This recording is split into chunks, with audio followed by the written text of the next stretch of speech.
Parents et amis, avec Gilles Parent.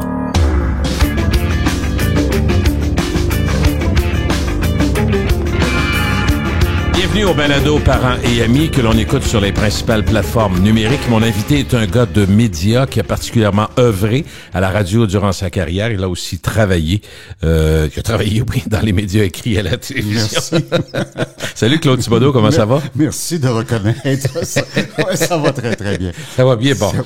Écoute, on a un bon sujet, je pense. On a un sujet qui va transcender juste la nouvelle, mais qui va aller plus loin. Je pense qu'on a quelque chose qui peut être d'intérêt pour les gens qui suivent. De toute façon, si on ne suit pas les médias, nous suivent. On a compris qu'aujourd'hui, on est rendu là. Donc, on va prendre le temps de faire le tour de l'évolution, la transformation du monde médiatique en cours. D'une certaine façon, au plan journalistique et au plan social, c'est intéressant. Ça bouge depuis 10-15 ans, c'est fou. Oui. Et je pense que les récentes coupures majeures à TVA, qui ont été un choc pour bien des gens, pourraient être un bon point de départ. Je pense que c'est d'accord avec ça. Partons de ça, mais ça va nous amener un petit peu partout. Est-ce que tu as été surpris? Non, je n'ai pas été surpris. L'intégration chez TVA, c'est une chose qui existe depuis très longtemps. Moi, j'y ai travaillé à TVA de 94 à 2000. Puis, dans la direction ou oui, j'étais dans le comité de direction. Je dirigeais Télé 4 à Québec, Télé 5, CKMI. Et un an plus tard, on m'a confié la direction de toutes les stations régionales dont TVA était propriétaire, pas les affiliés, les own and operated. Alors, Sherbrooke, Trois-Rivières, Chicoutimi, etc. Okay. Alors, Rimouski. Et donc, j'étais sur la route tout le temps. J'aimais ça. C'était intéressant de travailler dans les régions. Et déjà à l'époque, sans trahir des choses que je ne peux pas dire, parce que je suis tenu à la confidentialité, on avait jonglé avec toutes sortes d'options. Puis ce que M. Pellado a annoncé cette semaine ou la semaine dernière, ça faisait partie de nos réflexions. On se disait, est-ce qu'on est absolument obligé de produire nous-mêmes nos affaires? Et la réponse à ça, c'était non. Conceptuellement, empiriquement, non. Qu'est-ce que c'est, TVA? C'est un groupe de gars puis de filles qui sont assis dans un bureau puis qui se disent, me semble que ce serait une bonne idée si on demandait à Fabienne Lerouge d'écrire quelque chose sur District 31. Oui. OK, on va faire ça où? On va passer ça quand? Puis là, tu fais des focus group, puis tu décides, puis le marketing, puis comment on va le faire. Puis quand tout est décidé, t'envoies la commande de production quelque part, ils te livrent le produit, puis tu le mets en ondes. C'est drôle, ça me fait penser, je prends un exemple complètement différent, mais c'est le même principe. Mon frère était dans la construction, une grosse compagnie, Dynamo, que tu connais bien. Mm-hmm. Puis là, j'ai demandé, comment vous êtes d'employés? J'ai dit, à peu près 15. Mais vous, je vois à peu près 25 chantiers. Mais on donne tout, on fait tout faire. Ouais. Et c'est le même principe. Oui, ça peut se faire en télé. Et c'est tellement vrai que c'est le même principe et que ça ne paraît pas. Il y a peut-être des gens qui nous écoutent aujourd'hui, Gilles, qui vont être surpris d'apprendre que le plus grand succès de l'histoire de la télévision au Québec en code d'écoute, c'est la série La Petite Vie de Claude Meunier. Elle a triomphé à Radio-Canada. Il y avait des 4 millions. C'est épouvantable. Cette série-là, elle était fabriquée à TVA. Dans les studios. Arrête. Ben oui. Parce que c'est un... Mais c'est pas sûr qu'il y a bien des gens qui savent ça. Ben non. Parce que c'est un producteur extérieur. C'était Avanti, je pense qu'il faisait dans le temps, si je me souviens bien. Je veux pas me tromper, là, mais il me semble que c'était dans des studios qui appartenaient à TVA. Oui, parce que TVA avait soumissionné pour Avanti, puis finalement, le meilleur deal, c'était à TVA. Alors, les employés de TVA, aujourd'hui, vous allez dire, j'ai un cœur de pierre, là, je ne me réjouis pas de ce qui arrive à TVA. T'es moins surpris que d'autres. Je suis peut-être un peu moins surpris que d'autres, et je sais que de donner en impartition, c'est pas une maladie galeuse. Quand TQS est arrivé en 1985, toute la théorie qui sous-tendait l'opportunité de créer une troisième chaîne privée au Québec, télévision 4 saisons, c'était on va tout donner en impartition. Donc on va kickstarter, excusez mon mauvais français, on va donner un coup de démarrage à toute l'industrie. Puis là, les gros réalisateurs de Radio-Canada puis de TVA, ils ont tous sacré le camp, ils ont tous constitué des compagnies, sont tous allés chercher des crédits d'impôt. Et là, on a vu déferler sur nous toutes les émissions. Compagnies. Ben oui, nomme-les. Tu sais, et c'est... Est-ce que, en définitive, normalement, produire à l'interne, c'est plus cher que de donner en impartition? Oui. Parce qu'il y aura une concurrence? C'est plus cher parce que... Parce que la Ville de Québec, pour le tramway, dit le contraire. Dieu, ça va coûter moins cher si on le fait tout seul. J'ai mes doutes là-dessus. Moi aussi. Parce que ton problème, quand tu es un diffuseur et que tu as des gros studios, puis des équipements, puis etc., tes frais fixes te tuent. Je vais te donner un exemple que tout le monde va comprendre. Les ateliers du Carnaval de Québec. Oui. Quand arrive le Carnaval de Québec, je suis certain là, qu'octobre, novembre, décembre, là, ils sont en train de construire des chars allégoriques. Ça cogne des clous, hein? Puis ils font de l'overtime, puis ça coûte cher, puis ils vont faire le défilé. Le lendemain du défilé, ils redéfont tout ça. On s'entend qu'ils ont d'autres mandats dans l'été, ils font des décors, des théâtres, des choses comme ça, mais conviens avec moi que la deuxième semaine de mai, un mardi matin à 9h15, là, il y a personne aux ateliers du Carnaval qui travaille avec la goutte au nez, mais il faut les payer pareil. Ils ont le pension pareil, ils ont le 4% pareil, ils ont le semaine de vacances au Lodger pareil. Alors, c'est ça le calcul que M. Péladeau fait. Et d'autre part, ce qui n'est pas surprenant pour finir de répondre à ta question, c'est que M. Péladeau, depuis des années, il achète et il érige des équipements, de la 4K, puis de la 5K, puis des tours de sans fil, qui sont les outils par lesquels ses concurrents viennent le massacrer. En d'autres mots... Parce qu'il est tenu de les partager? Non. Ce que je veux dire, c'est que quand tu fais des installations, tu déploies du sans-fil partout, etc., les jeunes qui sont dans l'autobus à Montréal, puis qui regardent sur leur téléphone... OK, je comprends ce que tu veux dire. Tu leur donnes accès au monde entier. Ben oui! C'est lui qui leur donne l'outil par lequel ses concurrents, Netflix et autres, viennent lui rentrer dedans, le torcher comme il faut, puis le mettre sur le cul.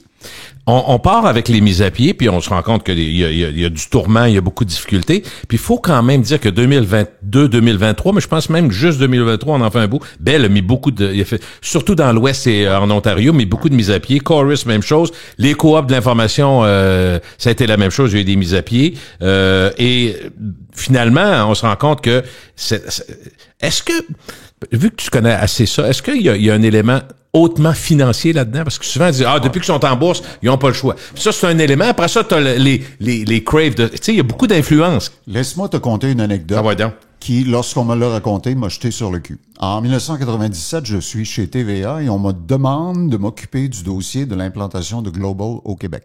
Okay. Avec d'autres collègues de TVA. Mm-hmm. C'est moi qui étais le liaison entre Global. Fait que je vais travailler avec les gens de Global, des gens que je voyais de loin, que je connaissais pas tellement. Je rencontre M. Easy Asper, qui est un milliardaire de la télévision.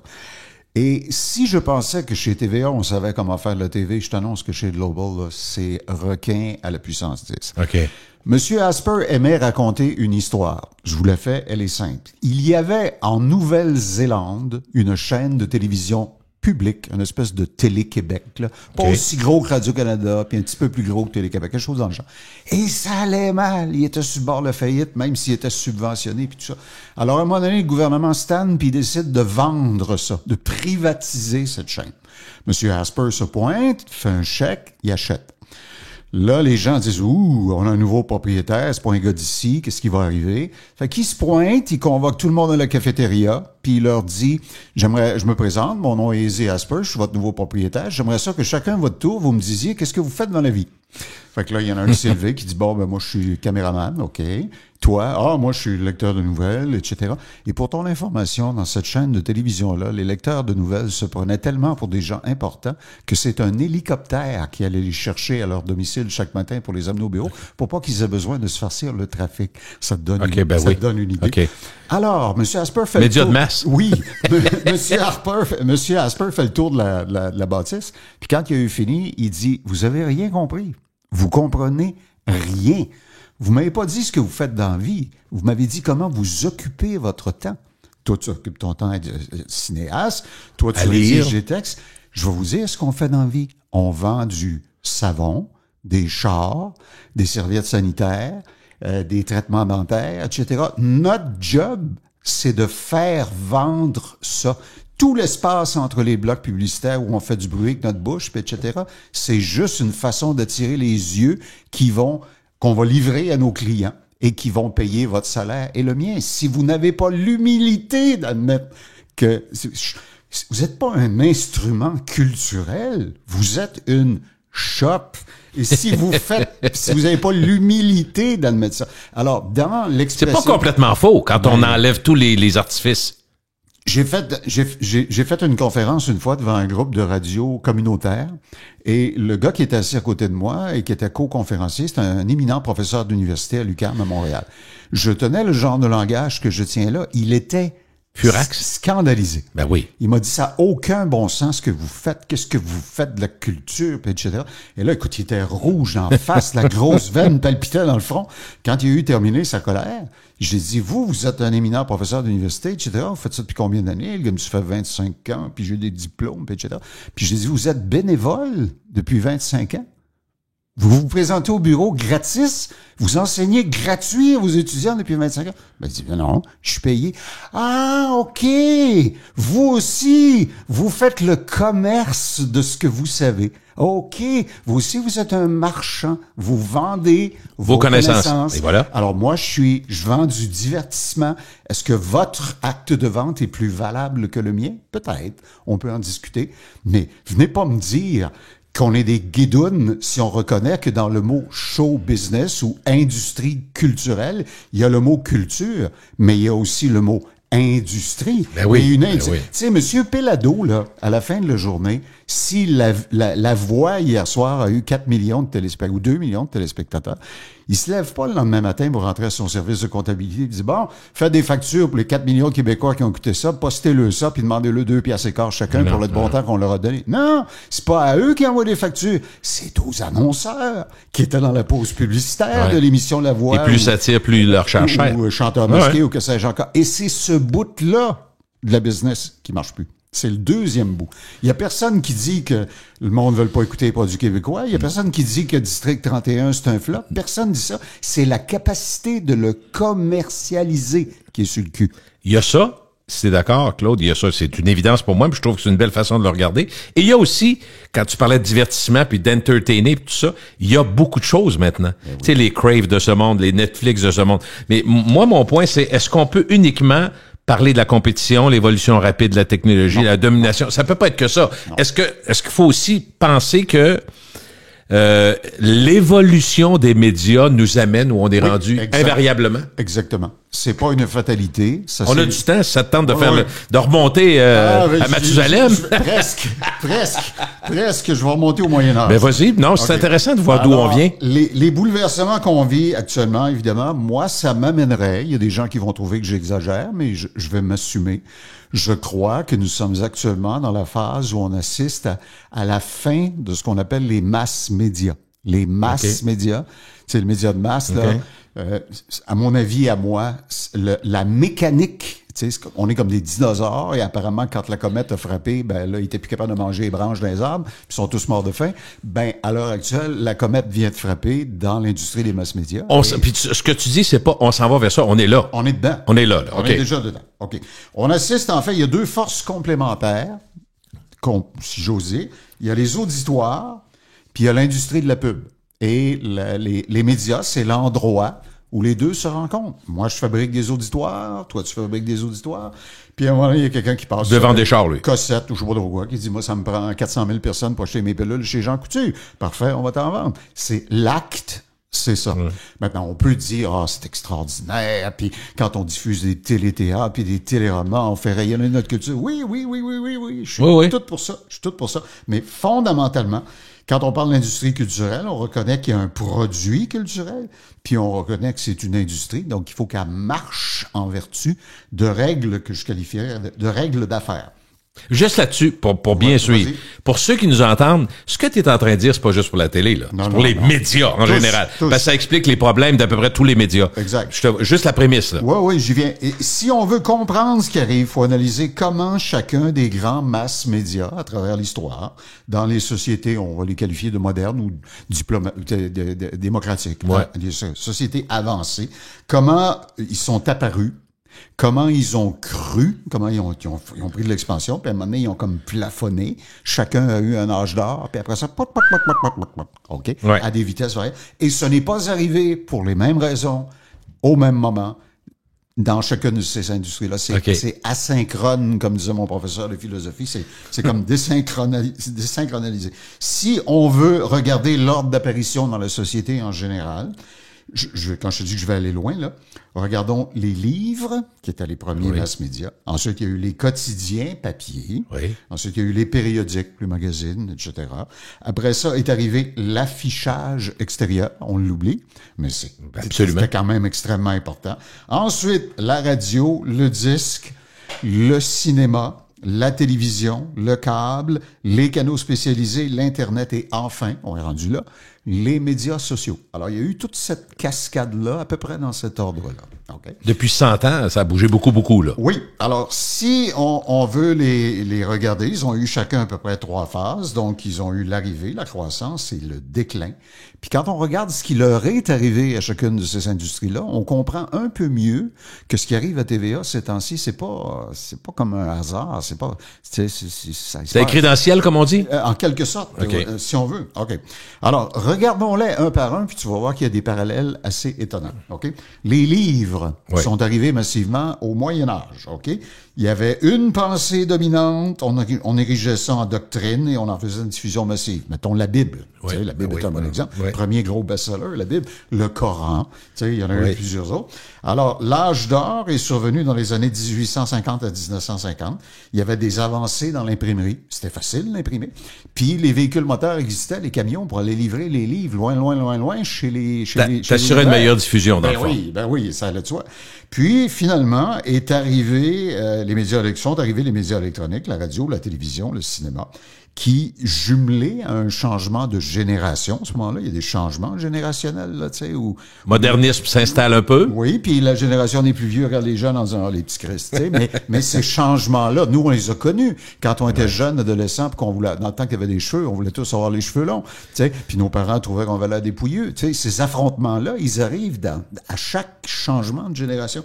Alors, quand les changements de génération sont arrivés, dans les années 50-60, l'arrivée de la télévision et de la radio a fait en sorte que le marché des livres a ratatiné. Aujourd'hui, il y a 3-4 gros éditeurs. Ils se partagent à peu près toutes. Puis le marché est en déclin, puis ils espèrent juste que ça va durer longtemps. Les journaux. Les journaux. Quelle merveille. Quelle belle invention. Les journaux. Mais tu as travaillé dans les journaux. C'est intéressant parce que toi, ton éclairage, tu parles de TVA, mais tu as travaillé au Soleil aussi. J'ai eu la chance de travailler au Soleil pendant 1 an. Les journaux sont un fruit de la révolution industrielle. Ils sont arrivés dans le milieu des années 1800. Ça fait déjà un bon temps. Leur idée, c'était de propager des pensées ou des idéologies probablement divergentes qui s'affrontaient constamment, mais qu'on pouvait renouveler tout le temps. Tu peux pas dire à un client qui a un livre sur la tablette de sa bibliothèque, ramène-moi donc ton livre, j'aimerais ça le mettre à jour. Tu sais, ça marche pas. Aujourd'hui, oui, mais dans le temps, non. Dans le temps, non. Alors, qu'est-ce qu'on faisait à l'époque? On disait, on publiait des journaux. Puis, les journaux étaient généralement, moi, quand je suis arrivé au Soleil, je regardais les vieilles copies du Soleil de l'époque où ça a été fondé, puis c'était marqué en dessous du titre, Le Soleil, c'était écrit l'organe officiel du Parti libéral du Québec. Oh, OK, oui. Alors, c'était des idéologies politiques qui se donnaient un véhicule pour essayer de parler au monde le plus souvent. Faut jamais oublier que c'est né de même, le devoir et les autres, là. L'Action catholique, nomme-les. Et le problème était que si toi, tu voulais pérorer puis prononcer tes évangiles sur la façon dont la politique devait se passer, ça intéressait pas grand monde. Il fallait que tu mettes des chiens écrasés, puis des affaires de proximité. Et c'est divers, t'as raison. Il y a un gros trou dans la rue Dorchester. Faites attention de pas briser votre Ford Model T en passant par là, tu sais, ou votre calèche. Alors, ils se sont rendus compte qu'il y avait 2 genres de journaux, puis même aujourd'hui, on le voit. Faites une comparaison aujourd'hui, vous qui nous écoutez, entre le produit offert par un journal comme Le Devoir et le produit offert par un journal comme le Journal de Québec ou le Journal de Montréal. Vous avez 2 philosophies totalement différentes. Il y en a un, c'est faut qu'on soit lu, faut qu'on soit lu, faut qu'on vende la copie. Puis l'autre, c'est on va se prononcer sur des questions importantes pour notre société. Puis tant pis si nos pages sont nos 400 lecteurs, s'il le faut. Bon, alors, et évidemment, il y a toutes sortes de choses qui sont arrivées. L'âge d'or des journaux, ça a été de 1920 à 1960, les grands empires, Tribune, Hearst, M. Hearst, le château Hearst en Californie, Time, etc. Puis, il y a eu l'explosion de popularité des bulletins de télévision de début de soirée, au début des années 50. Où les gens arrivaient chez eux, il y avait le choix. Ils pouvaient lire le journal, c'était fatigant, où c'est que j'ai mis mes lunettes, ou s'asseoir, puis regarder Walter Cronkite, le Comté des Nouvelles. C'était bien plus facile. C'est plus simple. Puis les gens habitaient en banlieue. Ils étaient dans le char pour aller à la maison le soir, étant dans le char pour aller travailler au bureau le lendemain matin. Et tu peux pas lire le journal quand t'es dans ton char. Ça fait que les journaux ont été considérablement impactés. Puis là, ils se sont dit, on va changer notre moment de diffusion. Au lieu d'essayer de concurrencer avec la télévision en fin de journée, on se fait manger, on va sortir le matin. Très tôt. Tu te souviens Oui. quand le Journal Oui. de Québec a migré vers le matin? Tu sais? Moi, Le soleil a oui. fait la même chose. Quand j'étais petit gars, tous les gars dans ma rue, on avait toute une run du Une journal. run, On ouais. passait le journal. Mais quand le journal est venu le matin, nos parents voulaient pas nous réveiller à 5 heures du matin pour qu'on manque notre année scolaire. Fait que là, quand j'étais au soleil, je le sais, je l'ai vécu, on manquait de camelots. Ben oui. Tu sais, c'est un drame. Alors, le tirage a baissé, les revenus ont baissé, la clientèle vieillissante intéresse moins les annonceurs et les journaux sont mis à fermer les uns après les autres et le soleil ne se lève plus. Non, effectivement. Puis on voit. Ben écoute, je sais que tu as des yeux de gars de médias. Quand t'es né là-dedans, puis t'as toujours travaillé là-dedans, je suis certain que tu vois la même chose que moi. On voit le journal. Moi, j'ai le Journal de Québec ici à Québec. Je le lis. Puis tu dois remarquer que régulièrement, t'as des pleines pages de couleurs, de l'autopromo. Et il y a de la promo. Tu te rends compte que c'est pas vendu comme avant. On le sait, là. C'est la circulaire Vidéotron. Ça n'a pas de sens, tu le sais, là. Les téléséries de leurs canaux spécialisés, leur nouveau 4G, 5G, etc. Alors, la règle dans l'industrie du journal, c'est ce qu'on appelle la règle du ratio. Tu prends ton journal de Québec typique d'un mardi matin, OK, mettons qu'il y a 40 pages. S'il n'y a pas 40% au moins de la surface totale du contenu des pages qui est destiné à la publicité payante, que la caisse sonne, t'es dans le trouble.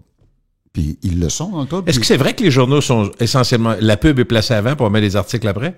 C'est peut-être pas 100% vrai, là? Ah oui, c'est tout à fait vrai. Puis ça fait longtemps que c'est comme ça. Oui, hein? Puis, écoute, il m'est arrivé une aventure l'année passée. À un moment donné, un matin, j'ouvre la porte, je regarde dans ma boîte aux lettres, pas de journal. Ah ouais? Peut-être une bad luck, quelque chose, tu sais. Le lendemain, pas de journal. C'est ça que j'appelle. Je suis un abonné du Journal du Québec. J'appelle au Ai-je Journal du payé? Québec. Est-ce que je suis en règle? Ouais, c'est ça. J'ai dit, y a-t-il un problème? Puis ils ont dit, bougez pas, on vous passe quelqu'un à notre département de marketing. OK. Puis là, c'est un monsieur de Sherbrooke qui me répond. Puis là, hey, il dit, je devine que vous voulez vous abonner à notre version électronique. Je dis non, je veux juste savoir où est mon journal. Puis à force de le cuisiner, il a failli par me dire, il dit, bougez pas. Puis là, il est allé voir dans son ordinateur. Puis là, il dit, votre camelot, c'est genre casse une jambe, etc. Il en a pour 2-3 jours. Puis vous devriez, si tout va bien, recommencer à recevoir votre journal probablement le mardi prochain. Vous avez pas de camelot de remplacement? Non, hey, laissez-moi vous parler de l'application J5 et vous devriez... C'est pas ça que je veux savoir. Je veux savoir mon journal. Vous êtes le plus gros quotidien de Québec et vous n'avez pas de plan B quand M. Tancred, qui passe le journal chez nous à 3 heures du matin, se casse une jambe. Ou son char est brisé, vous êtes fait. Vous êtes fait. Vous êtes mort. Votre modèle d'affaires. Mais non, laissez-moi vous parler de... Non. Mais Claude, sais-tu quoi? Je te relance pas. Je fais juste poursuivre. Je prends la balle au bon. J'ai vécu la même chose, mais ils sont allés une coche plus loin. J'ai trouvé ça très drôle. Sur le coup, je partais à rire. Le gars, j'ai expliqué ça. Je dis, ça n'a pas de bon sens aujourd'hui. Écoutez, des gens ont des voitures, puis ça se fait, tu sais, tu peux avoir une... Là, il arrête de me parler, il dit, ça vous intéresse? J'ai trouvé ça... Non, ben voyons. Le pire, c'est que j'aurais peut-être du temps, mais aucun intérêt. Comprends? Camelot motorisé. Non, mais pense-y. T'auras pas pu imaginer ça il y a 25 ans. N'importe qui appelle un kidam, ça vous tente-tu de... By the way. Puis la vérité, c'est que les journaux, dans les années 70 et 80, particulièrement aux États-Unis, se sont mis à créer une distance physique entre la corporation qui était le journal et la compagnie qui distribuait le journal. Parce que si c'était des jeunes qui passaient pour passer le journal puis qui se faisaient blesser, écraser par un auto, n'importe quoi, les parents allaient les poursuivre et risquaient de mettre le journal sur le cul. Alors, il y avait la compagnie A qui était le journal, qui avait une part dans la compagnie B, qui, elle, contrôlait la compagnie C, qui distribuait le journal. S'il y avait un passe-mon latin, un fuck-up à la compagnie C, ça contaminait pas jusqu'en haut de la chaîne, tu comprends? Ils se sont protégés comme ça. Alors, ils ont donné en impartition. Puis ça a été une partie de leur déclin. C'est malheureux. Les magazines, Gilles. Oui. Les magazines. Je sais que t'es un amateur de magazines. Ben, moi, j'en lis quand on en trouve. Oui, quand on en trouve. Puis écoute, avant, juste te faire une image qui est vraie, là, il y a à peu près 15 ans, pas plus, pas de 30 ans. Il y a 15 ans, j'achetais 5-6 magazines, ça me coûtait 15 piastres. Là, je n'achète 2 puis ça coûte 15 aussi. Oui. C'est tellement rendu cher, tu sais. Je sais que t'en achètes toi aussi, spécialisé des fois, puis c'est correct. Oui. Mais d'abord, quand on les a, quand ils sont aux bonnes dates, souvent ils sont en retard. Je comprends qu'il faut qu'ils traversent l'Atlantique pour certains quand ça vient d'Europe, mais ils traversaient aussi il y a 20, 30, 40 ans. Là. Exact. Ouais. Alors, les magazines sont nés à la fin des années 1800, essentiellement. C'était l'idéal pour joindre des auditeurs spécifiques avec plus de précision que les journaux, bien sûr. Puis, souvenons-nous du Shortland de nos mères, puis de National Geographic, sélection du Reader's Digest. On a tous connu ça.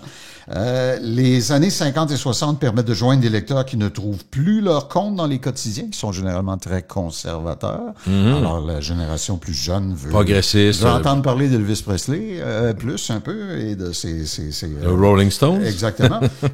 Et la pub favorise l'industrie des magazines parce que les magazines livrent aux publicitaires des auditoires très précis, très définitifs. Oui. C'est une bonne affaire. Dans les années 70, il y a des fusions. Alors, il y a des très, très, très gros groupes aux États-Unis qui achètent tout. Condé Nast, Meredith, Time, c'est des grands groupes. Et qui s'endettent pour acheter. Parce que quand tu achètes, faut que tu payes. Et il n'avait pas prévu que quelques temps après, la ballonne allait dégonfler un petit peu. Alors, ils se sont retrouvés à la merci de deux ou trois gros distributeurs. Alors, le distributeur, c'est le gars qui va à l'imprimerie, qui prend ta pile de 100 000 copies, puis qui l'amène à Tabagie-Labbé, puis au magasin Electo, puis c'est bon. Alors, lui, il exige beaucoup de copies, parce qu'il dit, moi, je ferai pas ta distribution si je suis pas capable d'en vendre partout. Fait que ça en prend à l'aéroport, dans les kiosques, ça en prend dans les pharmacies, ça en prend... Fait que t'en imprimes, mon gars, t'imprimes 1 million de copies, puis tu livres ça à tous les semaines. Et une semaine plus tard, les invendus reviennent. T'as payé le papier, t'as payé le transport 2 fois pour y aller, pour revenir.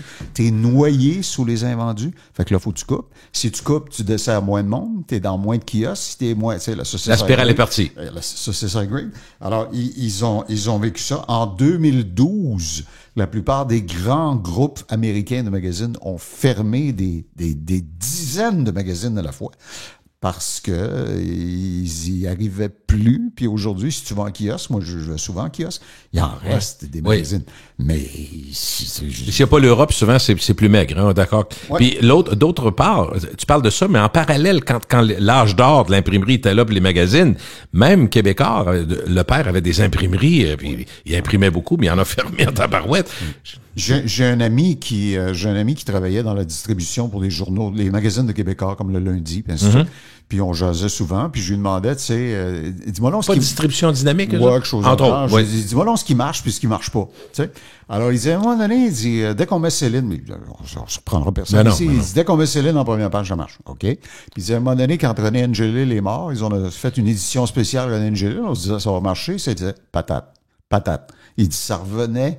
Les piles étaient même pas, le cordon en plastique autour de la pile avait même pas été coupé. Tu sais, il dit, ça n'a pas marché. Ça nous a déculottés. Puis, alors, c'est une industrie qui est très dure et qui en arrache actuellement. Elle fait partie de la palette de produits de M. Péladeau et je suis sûr qu'il fait des brûlements d'estomac quand il se couche le soir.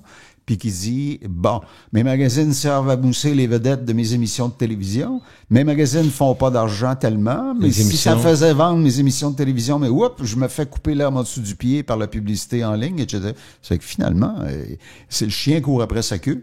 Puis à chaque tour qu'il fait, il brûle les calories, puis il en reste de moins en moins. Puis à un moment donné, il s'amaigrit. Puis un bonjour, il fait une conférence comme il a fait cette semaine, puis il dit, bon, ben là, il faut qu'on coupe. Est-ce que, bon, il y a un fait, là, c'est-à-dire la structure de ces magazines-là et la compétition qui vient de partout, mais est-ce qu'on, dans le cas des pertes d'emploi à TVA, est-ce qu'on doit quand même donner une responsabilité de choix ou de bons choix ou de mauvais choix, parce que moi j'ai l'impression que M. Péladeau dans ce dossier-là se pose uniquement victime. Radio-Canada est trop subventionné, il y a trop aussi CBC, ça n'a pas de bon sens, tu es une victime tout le temps. Mais prends juste TVA Sport, 10 ans, 225 millions de pertes, sacrifice. Excuse, tu sais, je lance ça là. La logique d'affaires dans le temps, tu te souviendras dans les années 80, fin des années 80, quand monsieur le ministre des Finances, qui a été premier ministre du Québec, M. Parizeau. M. Parizeau avait créé les régimes d'épargne-action. Tu te souviens de ça? Oui. Et ça voulait dire que des compagnies québécoises qui décidaient de devenir cotées en bourse avaient la capacité d'obtenir des crédits fiscaux, des avantages fiscaux. Et l'objectif de M. Parizeau, c'était que des compagnies, prenons un exemple très connu, Cogeco, qui est devenue une compagnie publique. Et quand tu deviens une compagnie publique, tu vends des actions.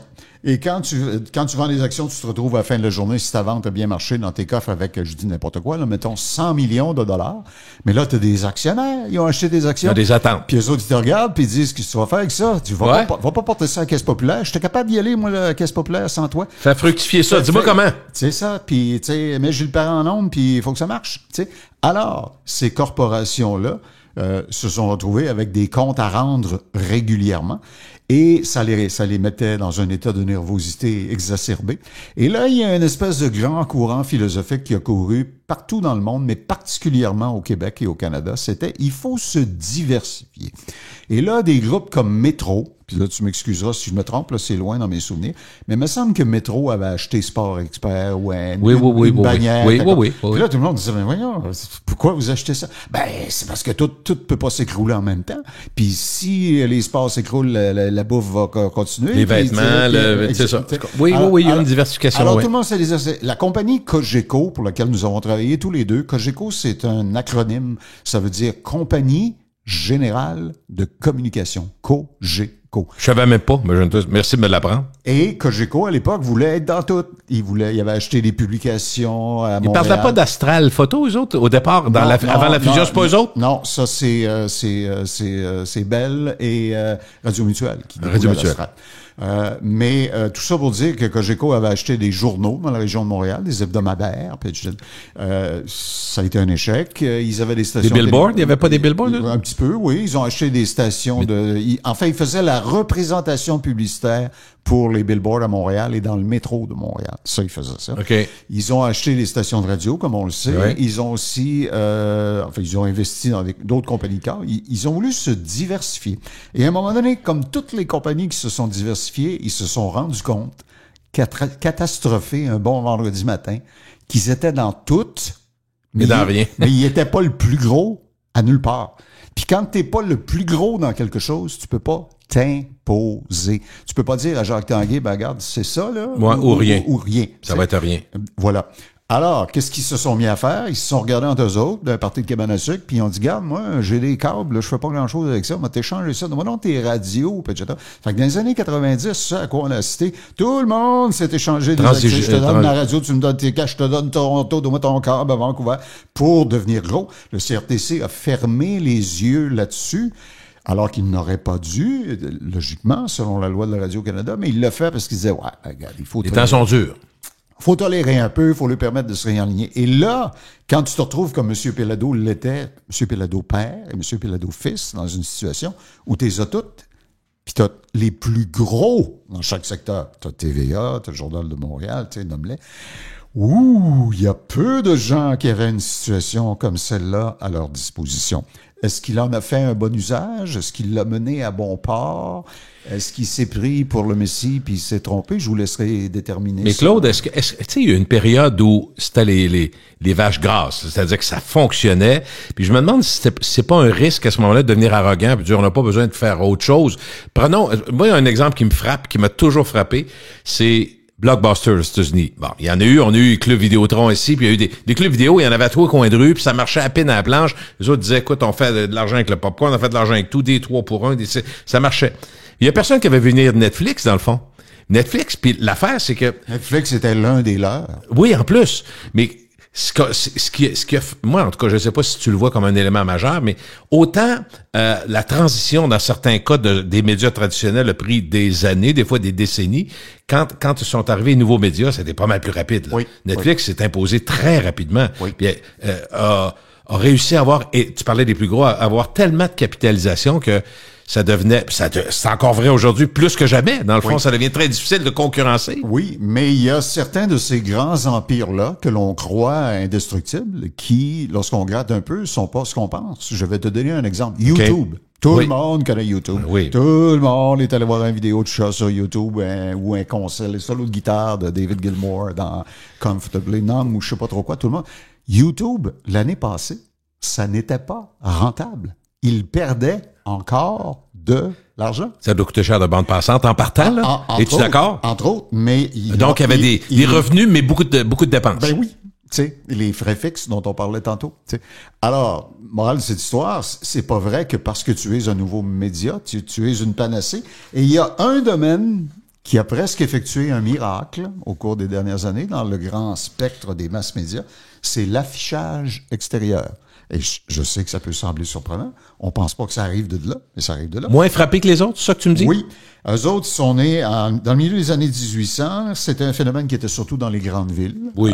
Évidemment, on le devine. Les annonces de cigarettes au départ, ça nous a marqué, là. Ben oui, évidemment. Mais quand les banlieues sont arrivées, puis que tout le monde est allé vivre en banlieue, il y avait des autoroutes. Ça fait que là, ils ont mis des placards partout. Et là, mon vieux, l'argent rentrait par les châssis.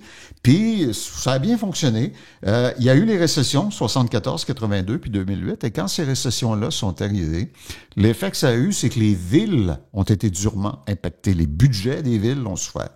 Qu'est-ce que les villes ont fait? Elles ont surtaxé tout le monde. Et elles ont certainement surtaxer les propriétaires de panneaux réclames le long de leurs principaux boulevards en disant si tu veux annoncer tes bas culottes, là, Ça coûte tant par mois ou par année, là. Tu vas cracher, sinon out. Alors, ils pouvaient pas refuser de payer l'augmentation parce qu'il y avait plus de business.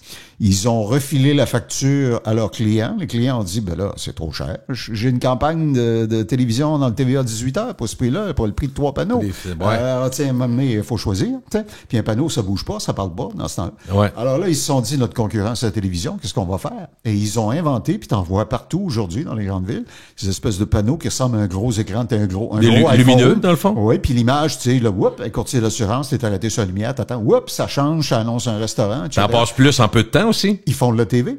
La télé carrément. Ils peuvent cibler. Ils peuvent dire aux clients, tu seras pas statique, là, puis, tu sais... Ils peuvent te dire, il y a un McDo à 100 mètres à droite. Exactement. Ce que les panneaux d'affichage sur la porte des toilettes dans les restaurants, là, tu sais, les expos de ce monde, etc., en tout cas, la dernière fois que j'ai regardé, ne faisaient pas ça encore. Je comprends pas qu'ils le fassent pas encore, mais pour le moment, l'industrie de l'affichage vit... Il y a eu beaucoup de faillites, là, il y en a beaucoup qui ont fermé récemment, mais ils vivent sur du temps emprunté parce qu'ils ont un nouveau gugus, une nouvelle patente à gosse brillante à montrer à leurs clients, et ça leur permet... Il y en a dans certains... Pour répondre à ta question, parce que j'en ai vu des panneaux qui sont comme des télés dans les toilettes ou les endroits publics, mais le principal problème qu'ils ont, c'est que comme ils sont accessibles à la hauteur de gens qui sont chauds, parce que la 9e bière qu'ils vont pisser, d'après toi, il arrive quoi? Un coup de poing dedans, fait que ils font beaucoup briser. Il y en a moins qu'il y en avait, parce que ça coûte très cher. Puis Parlons de la radio un peu. Ah ouais, donc. Un domaine que tu connais bien. Et toi aussi. La radio, très populaire dès les années 20, instantanée, distrayante, amusante, sans effort intellectuel. Tu sais, on n'a pas besoin de te forcer. Savais-tu que Adolf Hitler, j'ai découvert ça il y a 2 ans en faisant de la lecture, Adolf Hitler adorait la radio. Adolf Hitler et son ministre de la propagande, Goebbels, avaient découvert... Tu sais, on a tous vu les séquences d'Hitler, il est en avant sur le podium, puis il crie tellement, on a l'impression qu'il va décoller comme une fusée. Tu sais. Alors, il électrifiait les gens. Et Goebbels disait, faut qu'on porte le discours du Führer auprès du plus grand nombre de gens possible. Comment on va faire ça? Avec la radio. Alors, le Troisième Reich a acheté des radios. Ils ont donné des radios à tous les foyers d'Allemagne, mais le piton était soudé. Il y avait juste un poste que tu pouvais écouter. Et pour être sûr que les gens laissaient la radio ouverte tout le temps, il y avait, crois-le ou non, une police de la radio qui se promenait. Il cognait, puis est-ce que vous écoutez la radio? Puis si tu faisais pogner en train de faire des tasses sans que la radio soit ouverte, mon vieux, tu passais un mauvais quart d'heure. Tu sais, et le grand visiteur, dans ce temps-là, c'était pas le même que TQS, Christian Rouleau, qui donnait des cadeaux. D'après moi, le grand visiteur s'écoutait pas, c'était pas un cadeau. Ouais, alors... non, mais je savais pas ça. Ouais, Hitler avait... Mais en même temps, Claude, sincèrement, dans les pays d'Afrique, où il y a des autocrates, qu'est-ce qu'ils font? Première affaire que tu fais, c'est que tu contrôles les médias et la radio, ton message passe. Puis la radio, elle avait une grande qualité. Elle est devenue portative dès les années 30. Les Walkman? Non, pas. Non, dans les autos. Ah oui, c'est vrai. Puis, tu sais, tu peux traîner ta radio. Ben oui, c'est extraordinaire. Les transistors, dans les années 50, tu étais sur la plage, je voulais écouter Elvis Presley. C'était possible de le faire. Le Walkman, à la fin des années 70, la popularité a explosé avec le développement de la bande FM, qui était très aimée par les boomers à la fin des années 70. Puis, surprise, dans les années 80, il est arrivé une affaire que personne n'attendait. C'est que les stations de radio se sont mises à se spécialiser. Alors, dans les grandes villes, tu avais des jazz, des rock, des country, etc. Alors, les grosses méga stations que tout le monde puis son père écoutait de 7 à 77 ans en chantant en même temps la chanson Sweet Caroline de je sais plus trop qui. Le CKAC de Montréal, le CHRC de Québec, il y en avait dans tous les villes. Te souviens-tu du slogan de CKAC? C'était tout le monde le fait. Fais le don. Fais le don. Ouais. Ben, tout le monde le fait, fait le don. Quand la radio FM s'est mise à se fragmenter dans toutes sortes de formats, ça a pris le bas. Alors, le gros perron d'église où tout le monde était présent en même temps, même heure, pour entendre le même discours, la même chanson, ça s'est effrité. Mais c'est important ce que tu dis parce que ça nous amène même aujourd'hui la surspécialisation, l'offre de plus en plus large. Oui, exact. Puis quand ça s'est mis à se faire, les agences de publicité bien futées ont dit... Pense pas, là, moi, que je vais payer le plein prix que je payais pour un message publicitaire dans une station qui avait 1 million de téléspectateurs, alors que toi, d'auditeurs, alors que toi, tu m'en donnes juste 150 000. Ouais, mais 150 000, il est en plein dans ta cible, tu sais. Ouais, mais je vais pas payer le plein. Fait que là, les revenus se sont mis à diminuer malgré l'augmentation de l'offre. Alors, l'industrie avait pas vu venir ça. Les AM sont tombés comme des mouches dès la fin des années 80. Ils sont tous morts. Ce qui arrive à TVA, à la puissance 10, ça leur est tous arrivé. Et l'Internet a permis d'obtenir la musique sans frais en un clic à partir de ce moment-là aussi, avec Napster et autres. Les années 90, Howard Stern arrive sur la radio satellite, pas de pub, pas de CRTC. Les grandes vedettes de la radio traditionnelle migrent. Pour avoir la paix, pour arrêter de se faire menacer. Plus libre, entre guillemets. Oui, pour se menacer de... Puis là, évidemment, les jeunes ont délaissé massivement la radio terrestre. Alors là, ils se sont rendus compte qu'il y avait juste les boomers, les grisonnants, comme toi et moi, qui écoutaient. Ça fait que ça te tente-tu d'entendre Hotel California encore une fois? Envoie donc. On va te le rejouer. Pourquoi pas? 4 fois par jour. 4 fois par jour. C'est ça. Ou Stairway to Heaven, tant qu'à faire. Ben oui. Et comme la musique n'est plus au cœur de la vie des gens de notre âge autant qu'elle l'était quand on avait 16 et 17 ans, on écoute plus distraitement. Alors, inévitablement, tous les grandes stations appartiennent maintenant à des grands groupes qui sont cotés en bourse et qui ont donc aucune patience. Eux autres, ils veulent des résultats tout de suite. Sinon, le directeur des programmes est flushé. Puis, toutes ces grandes compagnies-là, Cogeco, Bell, etc., engagent des armées de sondeurs pour faire des études et ils sondent et finalement, ils courent toutes après la même personne. Une madame urbaine. 25-49, c'est ça? Une mère éduquée, riche, qui conduit une New Beetle, puis qui a des goûts très typés. Alors, tout le monde programme la même affaire pour atteindre la même cible. Les stations sont toutes pareilles, les codes d'écoute sortent. Il y a 3000 de différence entre l'un et l'autre. Les agences de publicité sont dans le corridor avec les couteaux, puis ils disent « Ah ah, je paye plus le gros prix que je payais pour ça. » Alors, à quelle heure qu'on fait une coupure, boss? T'sais, oui. C'est malheureusement là où on est rendu. On se rend compte, tu parles de médias différents, mais ils ont à peu près toute la même courbe. À un moment donné, là, je sais pas, t'es-tu rendu à l'Internet? Le disque. Le disque. Une autre histoire fascinante. Le laser. Oui. On a vécu ça Alors, le disque, dans un instant, Bryan Adams sur laser. Oui, monsieur. Alors, le disque, c'est arrivé à la fin des années 20, à toute fin pratique. C'était le frère siamois de la radio. Mais ça ne rejoignait que la bourgeoisie, les madames péteuses qui avaient un 78 tours dans leur salon puis qui invitaient leurs amis à prendre le thé dimanche après-midi pour écouter Louise Mariano. C'était pas une industrie qui rejoignait... C'était pas masse tant que ça. Non. Pas tant que ça. Sauf lorsque sont arrivés à la fin des années 50 les Bebop, Loubop, les Elvis de ce monde. Le rock aussi. Oui, puis les baby boomers qui naissaient, qui étaient adolescents. Alors là, mon vieux, c'est le 45 tours, ça a été un coup d'argent. Dans les années 80, l'industrie de la musique aux États-Unis seulement faisait plus d'argent que les studios d'Hollywood. Brassait plus d'argent que les studios d'Hollywood. C'est dire. Hein? Michael Jackson avec Thriller faisait plus d'argent que Steven Spielberg avec E.T. C'est incroyable. C'est fou, hein? Ah oui. Mais c'était ça. On achetait des disques, on achetait des micro-sillons, on achetait... Exact. Et là, il est arrivé une affaire assez extraordinaire en 81. Comme tu le dis, le CD, le laser est arrivé. Et là, la promesse du laser, c'était le son va être meilleur, mais surtout, ça ne se dégradera plus. Ça ne fera plus snack, crackle and pop quand vous mettez votre vieux vinyle. Fait que tous les tripeux qui étaient allés changer le Dark Side of the Moon à toutes les 3 semaines parce qu'ils pétillaient, sont allés... L'achète une fois. Le rachète encore? Ils sont allés l'acheter, mais... Ça là, sautera plus, sauf qu'on avait oublié que si tu manges la pizza puis tu touches au disque... Non, je niaise. Mais essentiellement, tu conviendras avec moi. Ouais, ça réglait le problème. Tu réglais, oui. Alors... Quand on a compris que tous les gens qui étaient des gros amateurs de musique allaient vouloir renouveler toute leur collection de vieux vinyles, puis il y en a même qui les ont jetés au vidange, je le regrette aujourd'hui, mais ils ont voulu renouveler, Les compagnies qu'on appelle patrimoniales, qui avaient des gros catalogues, CBS, Polydor, Polygram, Warner, etc. Oui. Tu sais qu'il y avait les Eagles, puis les Rolling Stones, puis les Beatles, puis Frank Sinatra, puis nomme-les. Ces compagnies-là ont toutes soudainement représenté un potentiel de revente en CD de leur vieux catalogue qui leur coûte rien. Extraordinaire.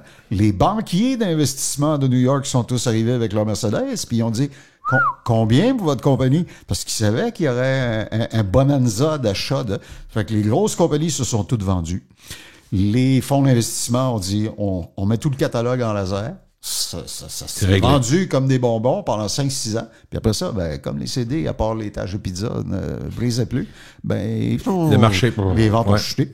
Alors, ça a été comme pas drôle.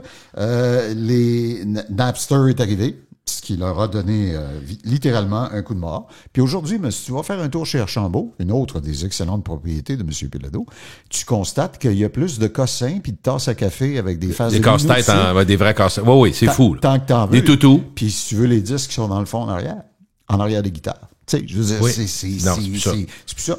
Alors, l'industrie, c'est littéralement les magasins de disques ont fermé, Sam the Record Man, des grosses bannières, etc. Puis je suis même surpris, écoute, je suis pas négatif, là. Je suis juste surpris, compte tenu de ce qu'on voit autour de nous, que les Archambault, ils soient encore là. Oui. Parce que si tu regardes, moi, je suis allé à Londres l'année passée. C'est un mystère pour moi. Puis toutes les Sam the Record Man, tu sais, ce qu'il y avait sont plus là. C'est fini, ça. Oui, c'est un mystère pour moi. Puis, finalement, comme les artistes ne vendent plus de disques, la grosse maison Hollywood puis la piscine chauffée à l'année, il faut que ça se paye. Alors, qu'est-ce qu'ils font? Ils font des tournées. Oui. Tout le monde est en tournée tout le temps, en même temps. Alors, jusqu'à 80, les Stones le font. Bien sûr. Puis les promoteurs de tournée ont l'embarras du choix. Tous les bands veulent passer à Montréal, puis etc. Alors, qu'est-ce que les artistes font maintenant? Ils font de la vente dynamique de leur prix de billet.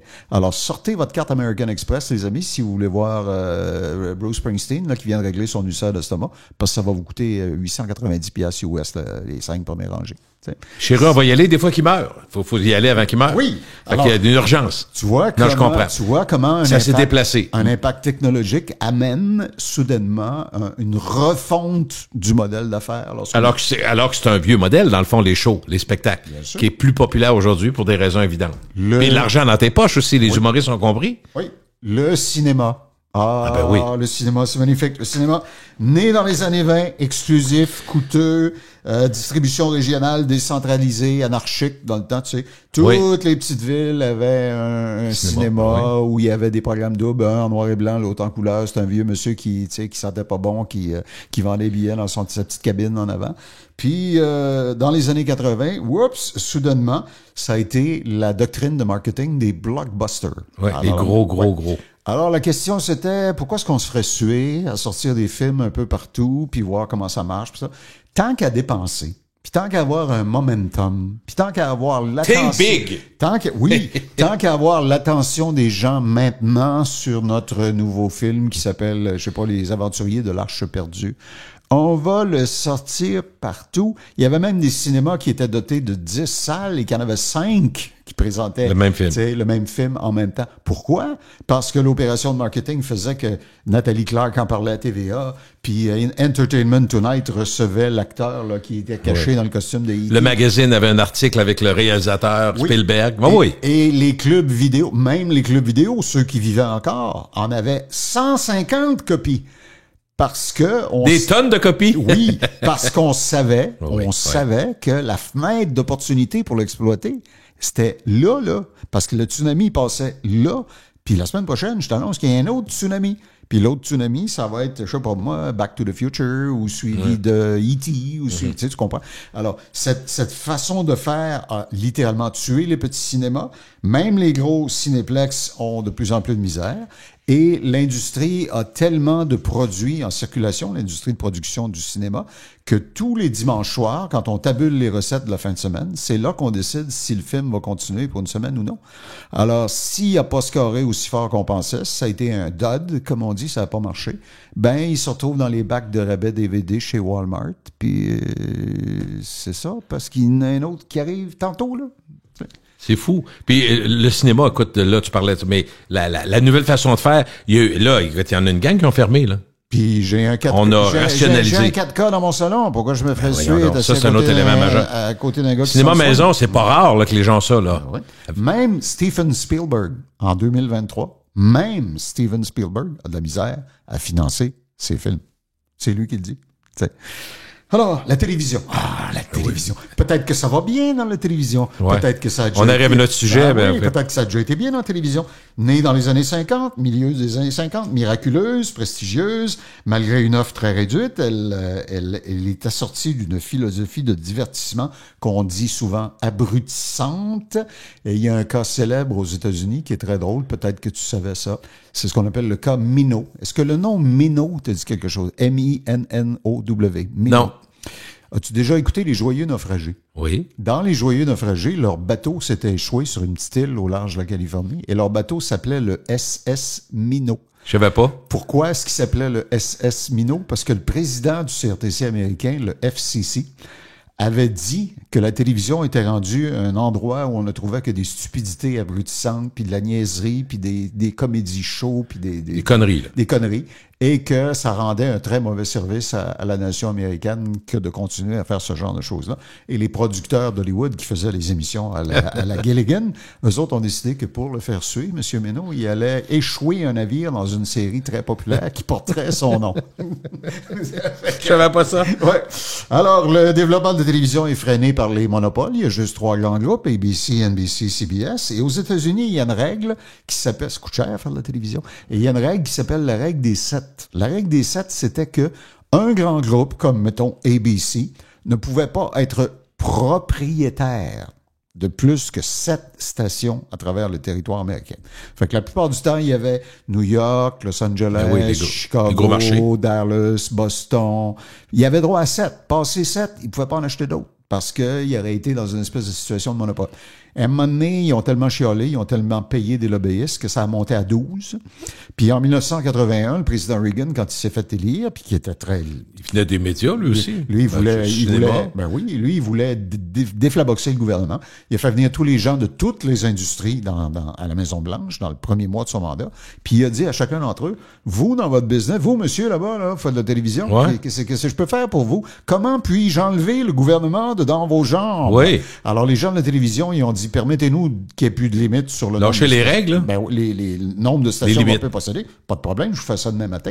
Puis les radios, eux autres, ont demandé à ce que la théorie de l'équité soit abolie. L'équité, c'était que si tu recevais quelqu'un dans ton émission qui venait dire « Bruno Marchand est fou de vouloir nous imposer le tramway », il fallait que tu reçoives le gars le lendemain qui venait expliquer, ou le même jour qui venait expliquer pourquoi. Au contraire, Bruno Marchand est un génie de vouloir... Okay. Tu comprends? Quand ça a été aboli, ben là, on a vu arriver les Rush Limbaugh, puis tu sais, les André Arthur sur stéroïdes. Ah oui. Et oui, ça a ouvert. La radio s'est considérablement détériorée.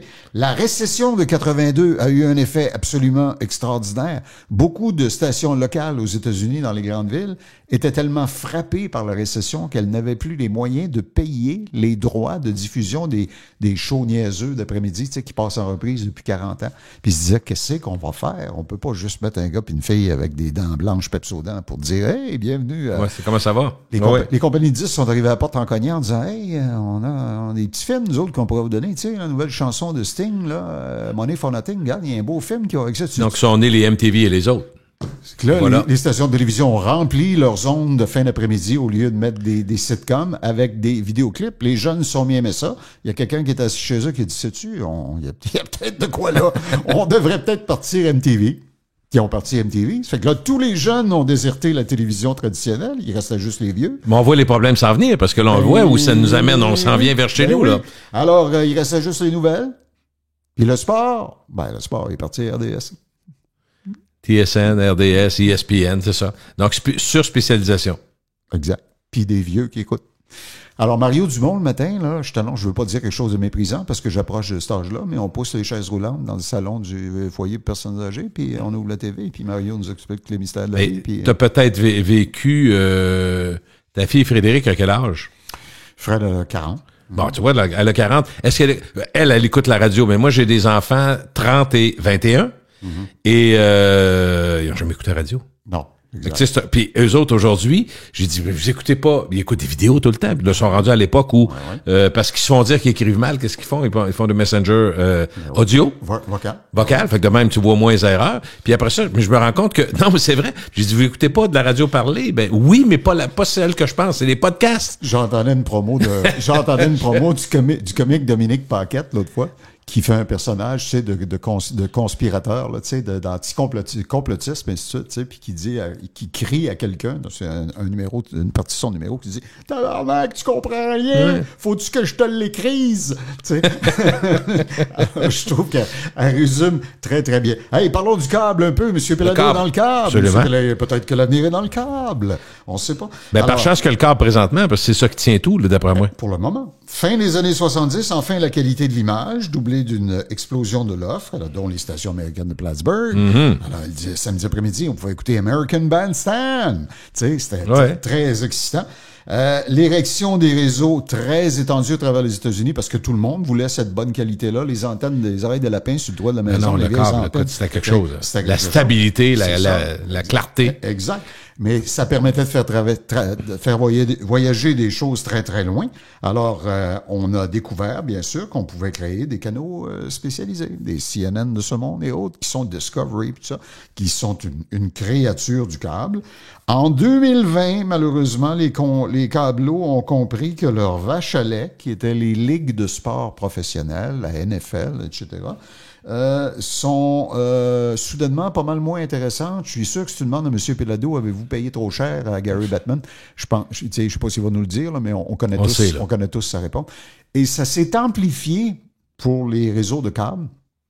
Parce que les réseaux de câbles, si les stations de sport qu'ils transportent ne sont plus l'incontournable pour aller chercher le match de sport, parce que tu peux l'avoir aussi sur ton téléphone. Oui. Et quand les compagnies ont négocié, quand les grandes ligues sportives ont négocié, elles se sont gardées des coups des franches et on vous donne les droits de télévision terrestre, puis de câble, mais pas le reste. On se garde ça, le reste.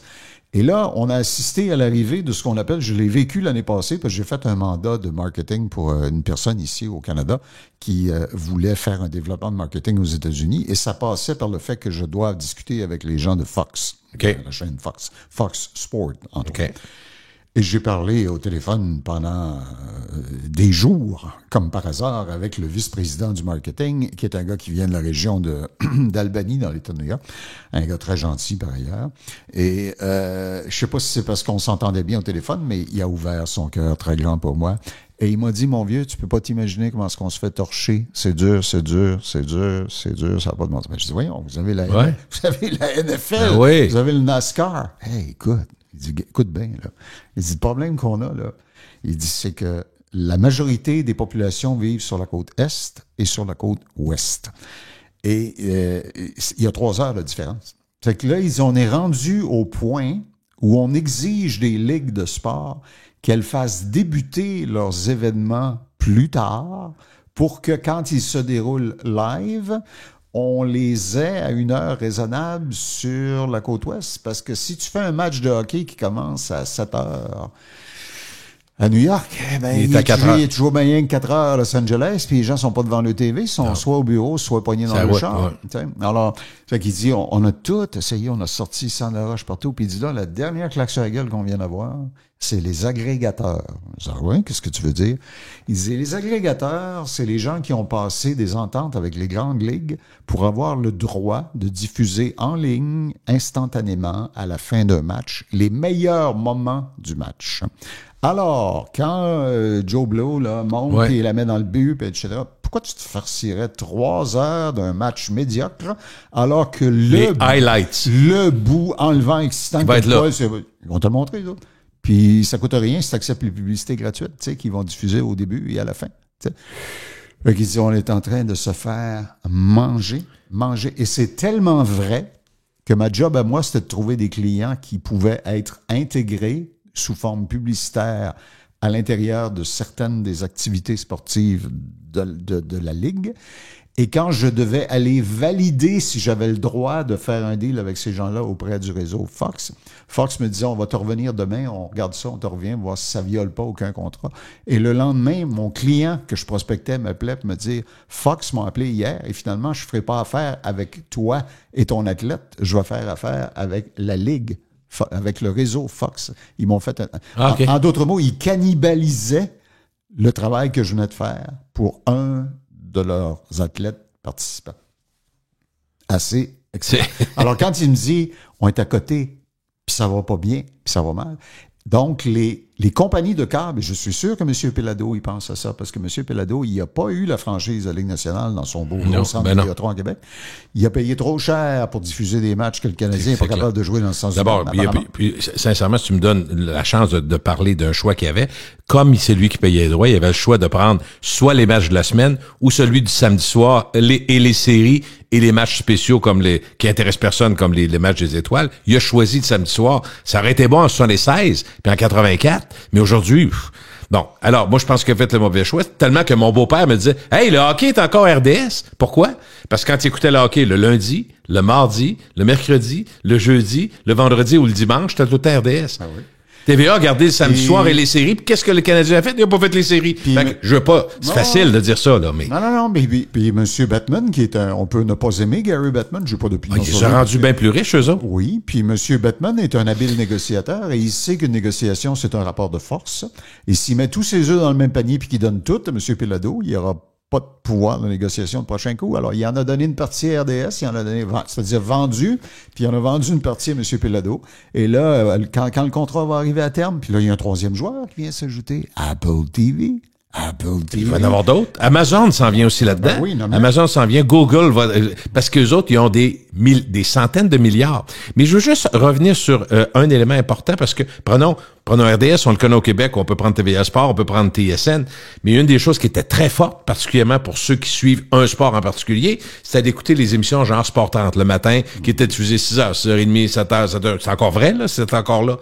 Sauf qu'aujourd'hui, la façon avec laquelle se déploient les nouvelles technologies, dans le fond, t'es au restaurant pendant que ta blonde s'en va au petit coin, tu pognes ton téléphone, t'as déjà la reprise du but qui vient de se faire il y a 1 minute, en vidéo. Fait que tu sais, t'as même plus à attendre le lendemain ni le soir, tu l'as tout de suite. C'est ça, les agrégateurs. C'est fou. C'est ça, c'est fou, la corde qu'ils ont passée autour du cou. Parlons rapidement des canaux spécialisés. Ça doit bien aller, hein, les canaux spécialisés. Oui. Tout le reste va mal. Les canaux spécialisés, ça doit bien aller. Débutés au début des années 80, CNN, RDS, Discovery, etc., qui permettent d'atteindre des auditoires ciblés tout en leur refilant la facture. C'est rare que tu vois ça. Quand est-ce que Télé4 t'a envoyé une facture, toi, parce que t'écoutais, eux autres, à l'étage. Puis ils te font payer. Mais je pense qu'on est vers la fin de ça, par exemple. Oui. J'ai ce sentiment-là. Oui. Les grands groupes en redemandaient des canaux spécialisés à tous les jours au CRTC parce qu'ils en ont donné. Ben oui. Là, ils en ont trop. D'accord? Puis ils voyaient que l'érosion de leur code d'écoute de leur réseau traditionnel devait être compensée par quelque chose. Alors, ils ont pensé,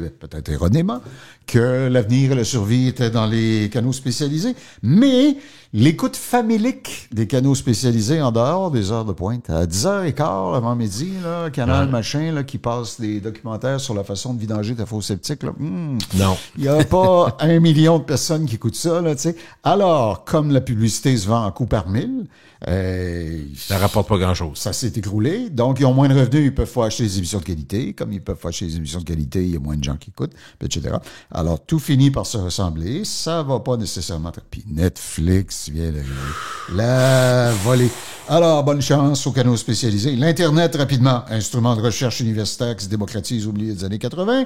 Ça nous amène les moteurs de recherche, les courriels qui vont casser les reins de Poste Canada, YouTube, toujours déficitaire, comme je disais tantôt, les communautés virtuelles, ancêtres des médias sociaux, l'accès direct des masses aux masses.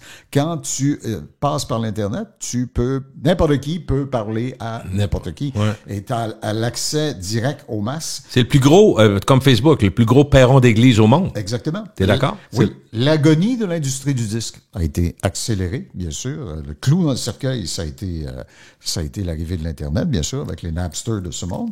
La publicité maigre de plus en plus vers une offre abondante ultra ciblée.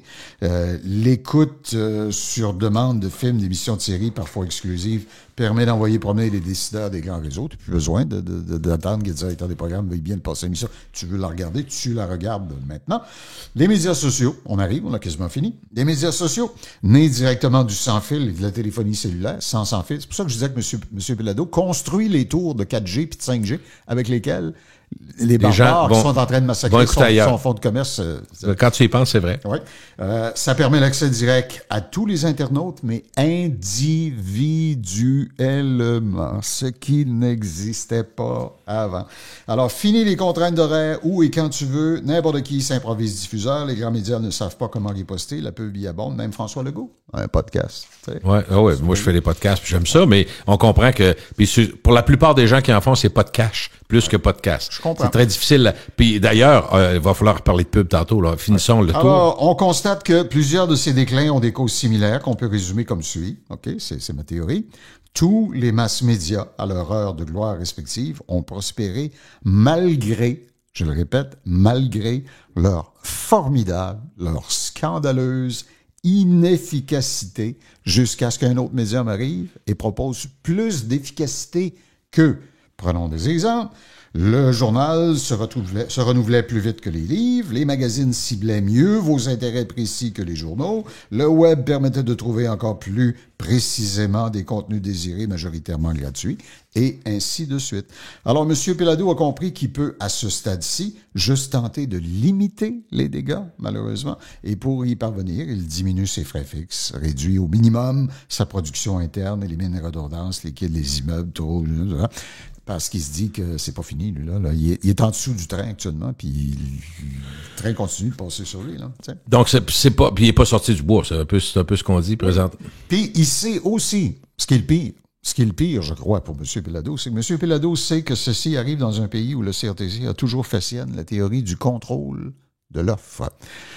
Le contrôle de l'offre. Quel beau principe, comme dans les pays communistes que les Stachny voulaient quitter. Alors, ce qui devait, en théorie, le contrôle de l'offre, assurer la stabilité de l'industrie de M. Pelado. Tu sais, il y avait des quotas, il y avait des obligations, tu pouvais pas rentrer comme tu voulais dans le territoire. Tu sais, il y avait des barrières à l'entrée. Alors, tout ça, c'est pour sécuriser les diffuseurs. Mais aujourd'hui...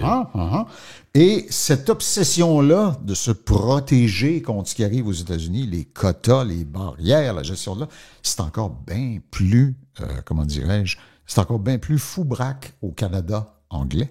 Parce qu'au Canada anglais, quand David Letterman fait une bonne joke, les gens la comprennent tout de suite. Ils ont les références, c'est leur langue. Nous autres, on dit, tout le monde rit, qui c'est qui a dit? Il n'y a pas le rempart de la langue française. Voilà. Nous autres, tout le monde parle anglais, je suis d'accord avec toi, c'est encore pire. Ouais.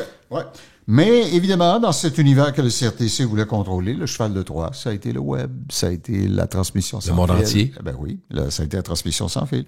Puis, quand tu sais, je veux dire, on fait la guerre à la drogue depuis 25 ans. Les gouvernements se sont succédés, la police. On en voit tous les jours dans le journal des pushers, des descentes, etc. On arrête tous les pushers. On essaye de contrôler l'offre. Le problème, c'est pas l'offre, c'est la demande. La demande trouve toujours son chemin. Quand Donald Trump monte et qu'il dit « Les Mexicains nous envoient de la coke », oui, c'est parce qu'on l'achète. Si on ne l'achetait pas, ils ne viendraient pas nous en livrer.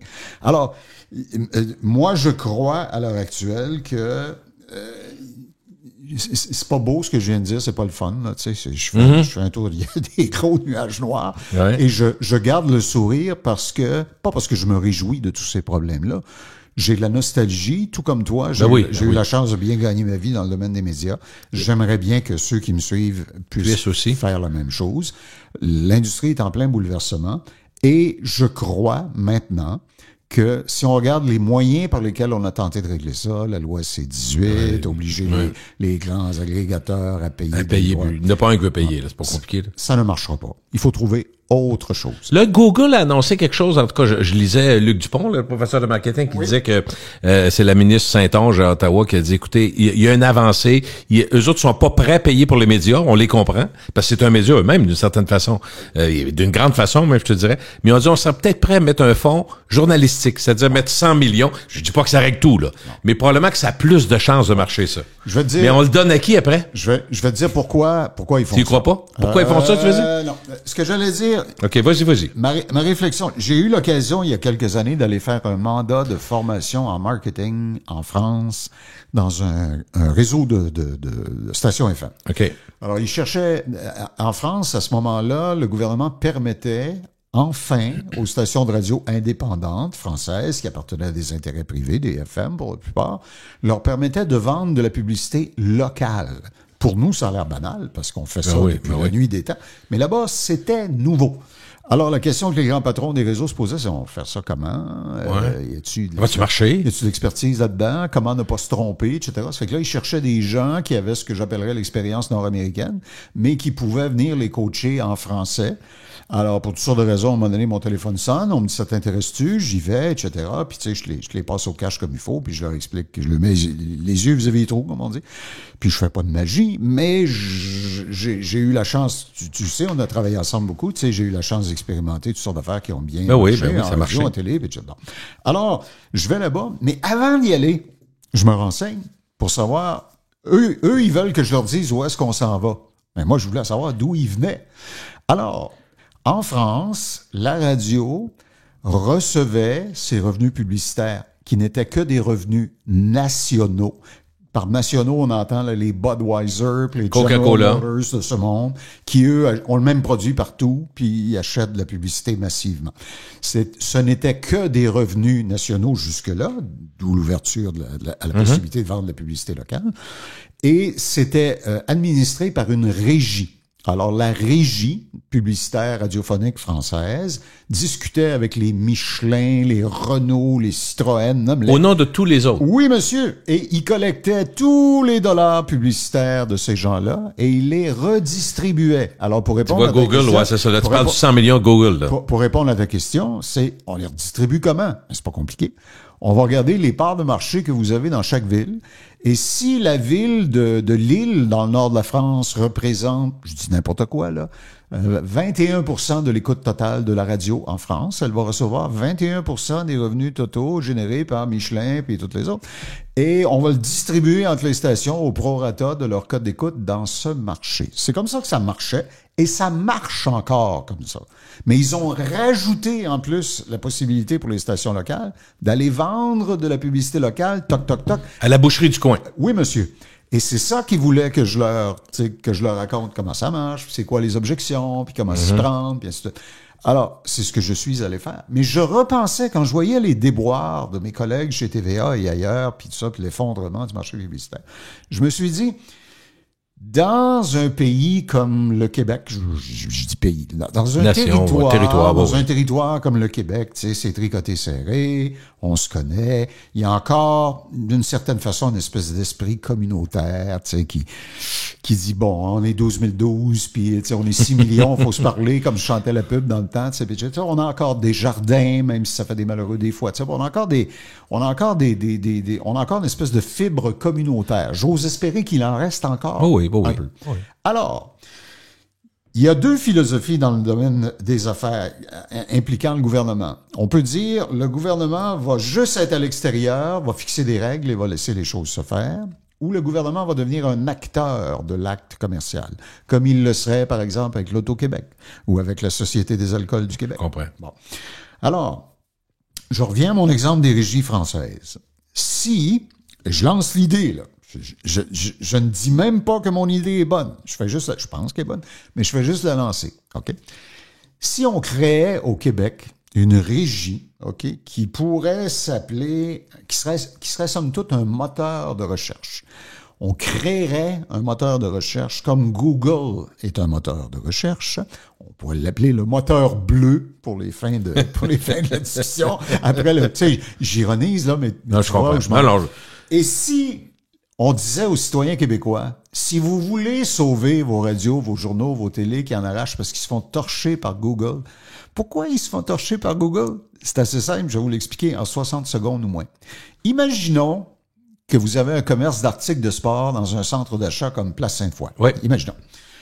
Samedi matin, on ouvre les portes à 9h, tout le monde arrive, vous magasinez. Vous avez fermé toutes les portes sauf une. Tout le monde doit passer par la porte nord-ouest. OK. Puis quand j'entre, il y a une file. Quand j'entre, il y a un monsieur qui est là, sympathique, beau complet. Il ressemble à George Clooney. Il est charmant. Ma femme le trouve beau. Puis lui, il dit, bonjour, monsieur. Qu'est-ce que vous cherchez? D'abord, qui êtes-vous? Quel âge avez-vous? Oui. Etc. Tu sais, bon, vous habitez où? Qu'est-ce que vous cherchez aujourd'hui? Ah, moi, ça me prend un manteau de ski, là, pour aller, en vacances, en Colombie-Britannique la semaine. Oh, manteau de ski? Ouais, OK. Hey, ça, j'ai le deal pour vous. Il y a 6 magasins ici, là, qui vendent des articles de ski. Mais perdez pas votre temps. Allez à la chose là-bas, là, le palais du sport. Puis demandez Roger. Je l'appelle à l'instant, là. Il va vous faire un deal extraordinaire. Alors, moi, je traverse le centre. J'ai le papier dans les mains, il m'a donné les références, il m'a même écrit combien j'allais payer mon manteau de ski. C'est extraordinaire. Et je me dirige vers le palais du ski. Il y a un gars qui est dans la porte du Sport Expert, il me voit passer. Il dit, où est-ce qu'il va, lui? Comment ça fait qu'il rentre pas? Il a même pas regardé dans ma vitrine. Non, il a pas regardé dans ta vitrine parce qu'il s'est fait intercepter à l'entrée par quelqu'un qui lui a dit, c'est là que tu vas. Si tu veux le meilleur deal, tu devrais aller là. Qui est ce quelqu'un? Facebook, bien sûr, mais surtout, un gros moteur de recherche comme Google. Alors, qu'est-ce que Google vend? Il intercepte tout le monde, c'est ça. Il filtre tout le monde à l'entrée. Il est le gars à l'entrée du centre d'achat qui dit où tu vas, qu'est-ce que tu veux, puis etc. Va là. Tu sais. C'est très bon, ça exprime ce qu'on vit puis ce qu'on voit. Voilà. Alors, moi, demain matin, je peux être le gars de Sport Expert qui trouve que tous les gens qui rentrent dans le magasin des articles de sport passent devant mon magasin puis ils s'en vont au palais du sport puis ils n'ont pas l'air pantoute de s'intéresser à mon affaire. Je peux mettre des tonnes de publicité à TVA. Je peux mettre une fortune dans les pages du Journal du Québec. C'est pas ça qu'il faut que je fasse. Il faut que je contrôle le gars à l'entrée et que je traverse, que je vais voir ce gars-là puis je dis, chose là, palais du sport, il te paye combien pour vendre sa salade? 100 000, m'a t'en donné 200. À partir du lendemain matin, c'est-tu drôle un peu? Le gars qui est à l'entrée, il dit, non, on va plus au palais du sport. Va plutôt chez Sport. Alors, je reviens à mon idée. Si on créait au Québec un moteur bleu, OK, on a peut-être l'intelligence, on a CGI, on a plein de gens. Si on créait un moteur de recherche qui littéralement rivaliserait avec Google et qu'on convainquait les citoyens québécois quand ils ont une recherche à faire ou qu'ils veulent naviguer sur l'Internet, d'abord de passer par le moteur bleu. Tu sais que c'est une bonne job, là. C'est un gros défi, là. Je sais. Je dis pas que c'est facile. Construire la baie James, ça n'a pas été facile. Non. Construire le 3e lien, ça sera pas le facile. Tramway, ça sera pas facile non plus. Non, mais tu comprends ce que je veux dire? Oui. Parce que quand on y pense, quand on recule et qu'on réfléchit, Google ne fabrique rien. Il ne fait pas d'émissions de télévision. Lui-même, il n'y a pas d'entrepôt? Ben non, il fait pas de bulletin. Il est un pimp. Il est un entremetteur entre les deux. Et tu sais comme moi, tu l'as déjà vécu, que si tu vas sur Google puis tu regardes, y a-tu des pantoufles en spécial dans un magasin à Québec à quelque part, le lendemain sur ton téléphone cellulaire, si t'as pas de filtre, tout ce que tu vas voir, qu'est-ce qui est intéressant? Ben, je trouve ça absolument intéressant, mais écoute, je vais te relancer sur d'autres choses. Le plus gros réseau de transport de personnes au monde ne possède aucun véhicule. Uber. Exact. Oui. C'est capoté. Ben oui. Pense-y, c'est eux qui transportent le plus de monde dans le monde, dans les aéroports, partout. Ils n'ont pas un crise de char. Va dire ça à M. Pelado qui a un édifice de 10 étages sur Maisonneuve, qui a des bureaux de journaux qui sont déserts. N'en veux-tu un autre? Airbnb, ils ont combien de maisons? 0 pin bar. C'est fantastique. C'est un nouveau modèle. C'est fou. Oui, puis, là, ça nous montre que puis d'ailleurs, les centres-villes, les édifices de 40 étages sont quoi? Sont vides. Ouais. Alors. Là, on est rendu là. Là, je prends mon modèle de la régie française de publicité, mais je le vire à l'envers. OK? Donc, le gouvernement crée le moteur bleu. OK? C'est facile à dire, là. J'en conviens avec toi, mais crée le moteur bleu. Et là, on réussit à convaincre une majorité de Québécois à l'avenir, quand ils veulent faire une recherche ou aller naviguer sur Internet, de passer par le moteur bleu. Alors là, le moteur bleu, il sait quel film de cul t'as regardé, il sait quelle réservation de restaurant t'as faite, il sait tout ce que Google sait. Il sait. Il le sait, lui. Google se rongerait les ongles en disant comment ça se fait que ce monde-là vienne plus se confesser chez moi, ils vont se confesser au moteur bleu. Et là, le moteur bleu vendrait aux gens qui veulent cette hyper efficacité qu'aucun média de masse ne peut offrir, et c'est pour ça qu'ils meurent tous les uns après les autres.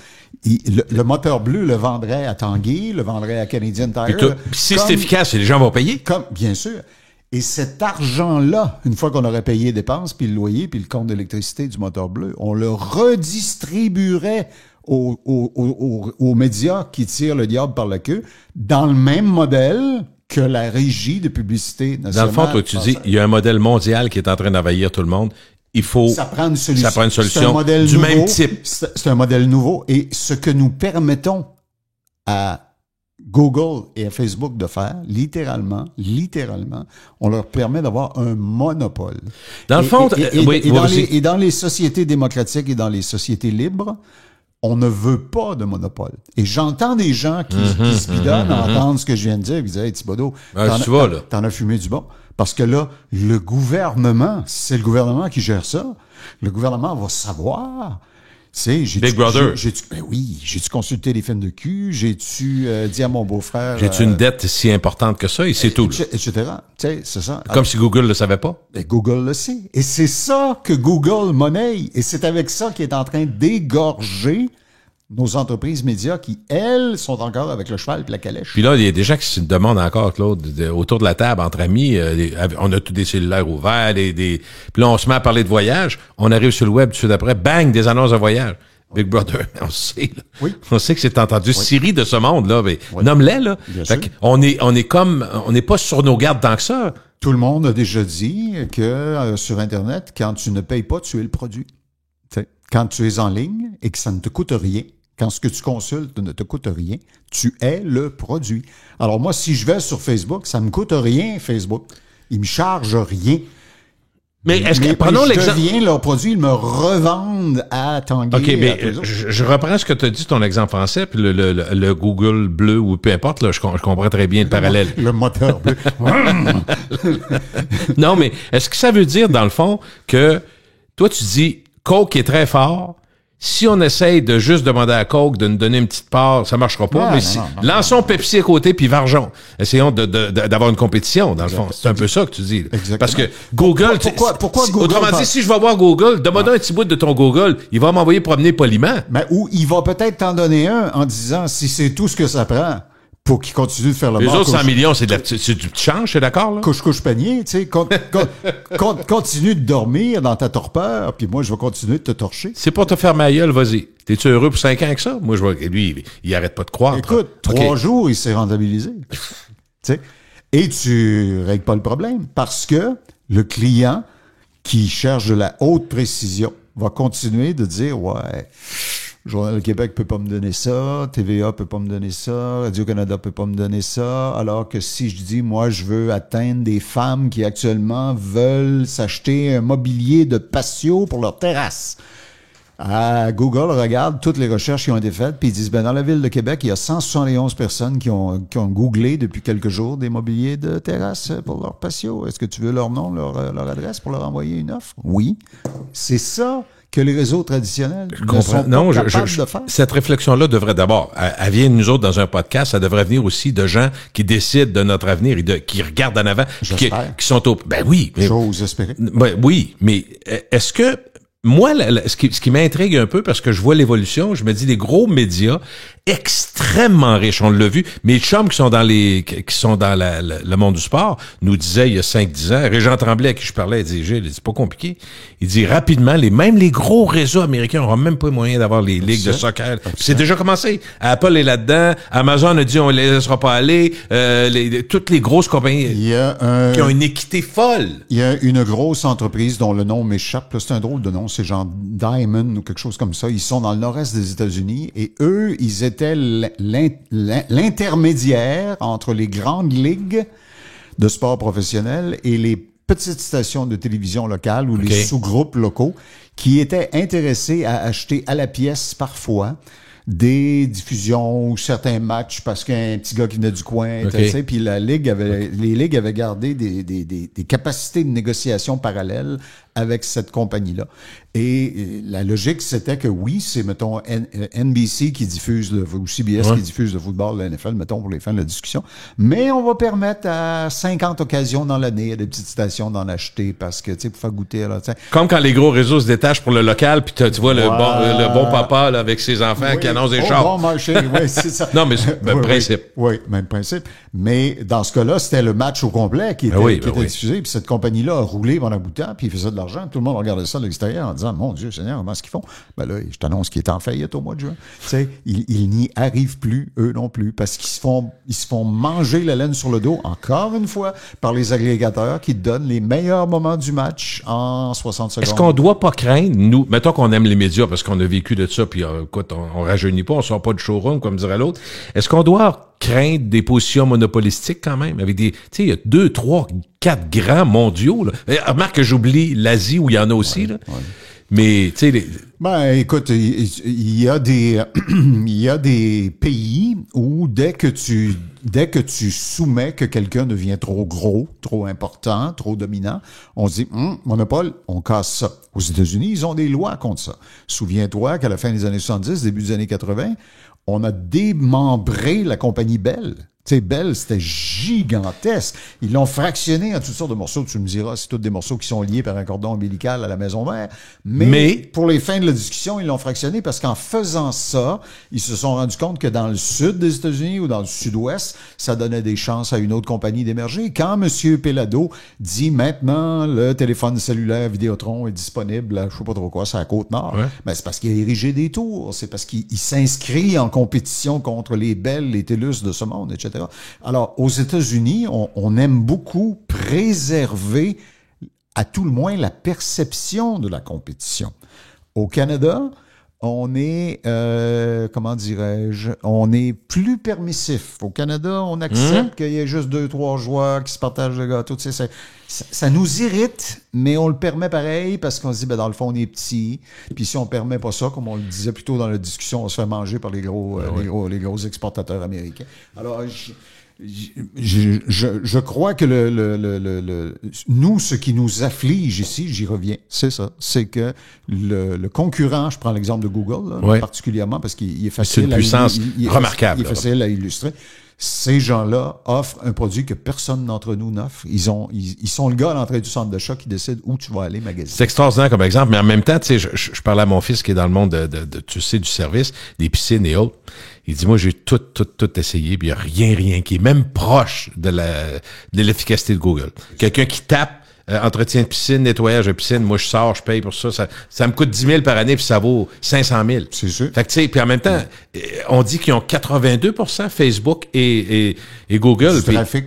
Mais c'est parce qu'ils ont de l'efficacité. Oui. Puis en même temps, tout le monde est un peu hypocrite. T'as vu dans Jean Talon, quand on s'est rendu compte que les partis, ils se battent, la GAFAM, c'est épouvantable, on va tous mourir, mais ils annonçaient pareil là. Ah oui, Gabriel Nadeau-Dubois là-dessus, tu sais, solidaire, Québec solidaire. Solidaire de quoi? Est-ce que Québec solidaire endosserait mon idée? En termes de performance. D'un moteur bleu? Moi, je pense que le Parti québécois, bleu, t'as bonne couleur. C'est M. Pierre-Paul PSPP. C'est à l'écoute qui m'appelle. PPP, c'est pas un plan d'entreprise. Non, mais... Alors, dans ce que je propose, il y a certains diront c'est de la fantaisie. Je suis pas si sûr que c'est de la fantaisie. Parce que si tu veux réaliser quelque chose comme ça, il faut que tu sois dans un endroit, dans un territoire, dans une communauté plus restreinte où tout le monde comprend qu'on est en train de mourir. Puis que si on fait pas de quoi, si on n'appelle pas les pompiers, là, on va brûler au solage, puis il n'y en aura plus. OK? Il y aura toujours des gens rébarbatifs, c'est pas grave, ça. Faut que tu y ailles avec la majorité. C'est sûr. Mais est-ce que nous avons besoin maintenant d'une espèce de mesure d'urgence? Tu sais, le Titanic est en train de couler, là. À vitesse grand V. Oui, il faut faire quelque chose. On peut pas juste... C'est quoi? Certains, des fois, tu dois lire les mêmes titres que moi. Je pense que je présume, on se connaît bien quand même, que tu penses comme moi. On dit les nouveaux médias sont les médias de demain, mais c'est bien plus aujourd'hui. On est là. C'est pas les médias de demain, là. Non, on est dedans, on saigne, on souffre à tous les jours. Puis, tu sais, je donne le bénéfice du doute à M. Pelado. Il a été bien conseillé. Il a hérité d'une business que son père avait construite avec acharnement. Et je le rappelle, quand j'étais dans l'industrie de la télévision et de la radio et que j'allais, tu sais, dans des colloques un peu partout au Canada, les gens me parlaient de ça. Tu sais, Ted Rogers à Toronto m'a déjà dit, tu sais, dans un langage que je traduirais en français, que je payerais, moi, pour avoir cette espèce de monopole transversal, vertical, horizontal, diagonal. Les journaux, la télé, la vidéo. Il y a tout ce qui manque, c'est la radio. Ben, tiens, bien sûr, ils ont créé Cube. Tu sais, pourquoi pas? Puis toutes les vedettes qui passent à Cube, les contrats doivent pas être faits. Mais malgré tout, ils sont frappés. Oui, ils se font frapper pareil. Mais ils se font frapper dans leur division inefficace. Quand je dis inefficace, je veux pas dire parce que Vidéotron, le câble, je suis certain que ça marche. Pour le moment. Mais tu as entendu parler de l'expression les cord cutters. T'sais. Les jeunes sont... Il y a une de mes filles qui a Apple TV. Ça arrive par, je sais pas trop, là. C'est par les ondes, par réseau sans fil. Je suis allé dans les appartements des amis de mon fils, puis je suis allé voir, puis j'ai dit, vous avez pas de vidéo, zéro. Juste la petite boîte à Apple TV. On pogne Netflix là-dessus. On pogne Crave là-dessus. Si on veut, on pogne... Puis, ils prennent leur téléphone, puis ils drivent ça sur la télé. Alors, on est rendu ailleurs, là. Ces entreprises-là se sont construits un environnement parallèle. Tu sais, notre ex-collègue Jeff Fillion.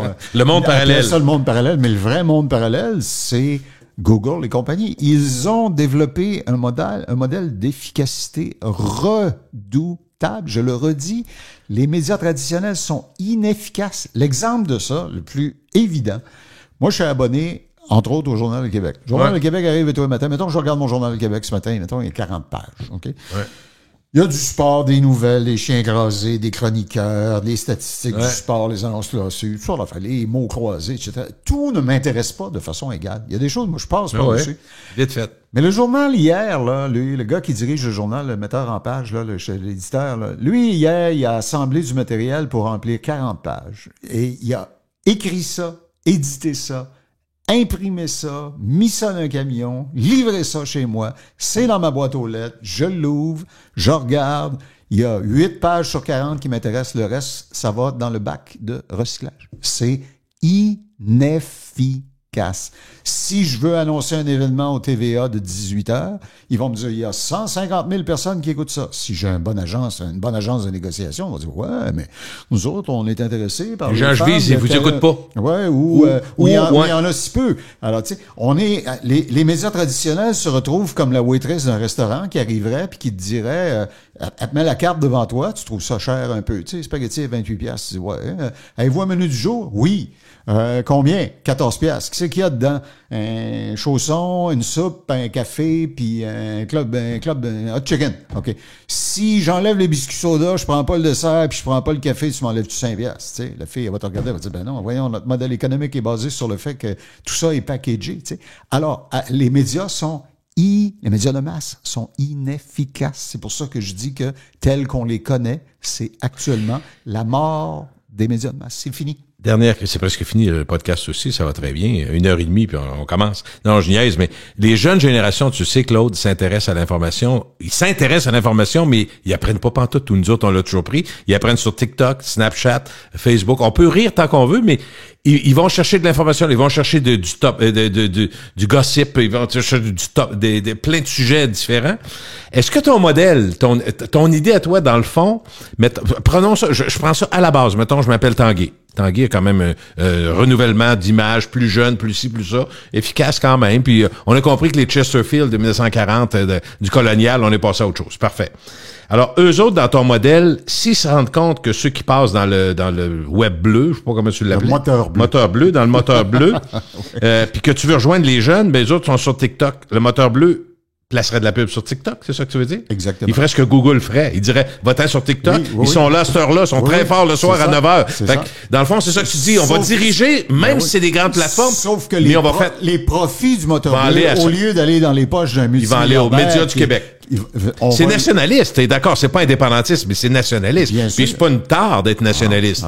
Non. Et ça, faut que tu vendes. Mais, par ailleurs, il y a des gens qui peuvent regarder ce que je dis et dire, ça n'a aucun bon sens. On fera pas ça parce que c'est... Ça marchera pas. Parce que c'est... Non, mais moi, je pense que ça pourrait... Moi, je pense que ça marcherait. Non, c'est facile de s'en laver les mains en disant, ça marchera pas. Je crois, Gilles, que ceux qui seraient contre ça sont des gens qui redoutent que ça marcherait.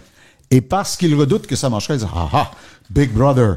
C'est le gouvernement qui va savoir, tu sais, quand on a su que le ministère de la Santé voulait vendre des données agglomérées sur les comportements des compagnies pharmaceutiques, puis qu'on leur dise, sans que je sache que c'est toi ou que c'est moi, on dirait, il y a 138 000 hommes qui ont tel poids, telle grandeur, puis tel âge au Québec, et parmi eux, ils font du cholestérol dans une proportion de 2,1 ou 4,8 ou je sais pas trop quoi. On saura jamais que c'est toi, on saura jamais que c'est moi, mais si on vend ça à la compagnie qui fait le Crestor, elle va ajustés sont là. Pour eux autres, ça vaut de l'or. T'sais. Et quand on a su qu'ils voulaient faire ça puis rentabiliser encore plus les données internes du ministère de façon anonyme, il y a eu une levée de bouclier. Oh, pas de bon sens, on fait pas ça au Québec.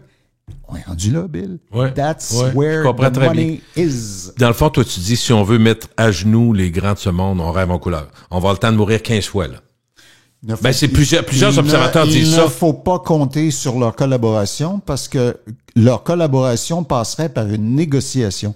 Et une négociation, c'est un rapport de force. Nous ne faisons pas le poids.